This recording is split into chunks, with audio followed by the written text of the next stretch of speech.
गीत सुनाने जा रही हूँ। आप जैसा होगा कमेंट पे ज़रूर बताना।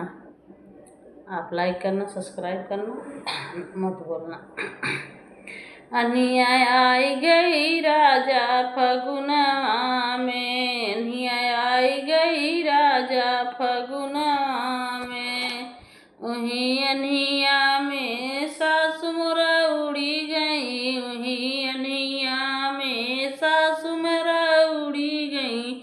जिया छुटी गवा राजा झगड़वा से, जिया छुटी गवा राजा झगड़वा से। अनिया आई गई राजा फगुनवा में, अनिया आई गई राजा फगुनवा में, वही अनिया में जेठान मोरा उड़ी गई, वही अनिया में जेठान मोरा उड़ी गई।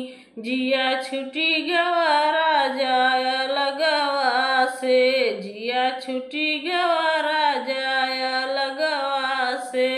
अनिया आई गई राजा फगुनवा में, अनिया आई गई राजा फगुनवा में, वही अनिया में ननद मोरे हेरा उड़ी गई, वही अनिया में ननद मोरा उड़ी गई।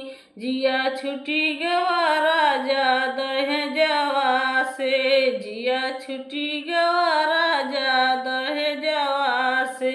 जिया छुटी गवा राजा नेगवा से, जिया छुटी गवा राजा ओ नेगवा से।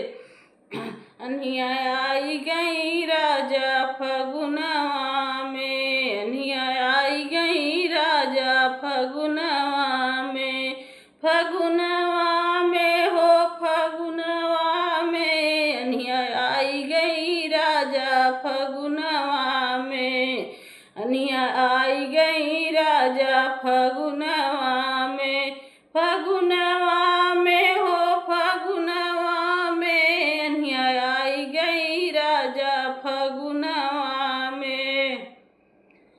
हेलो दोस्तों, आप शेयर ज़्यादा से ज़्यादा करना।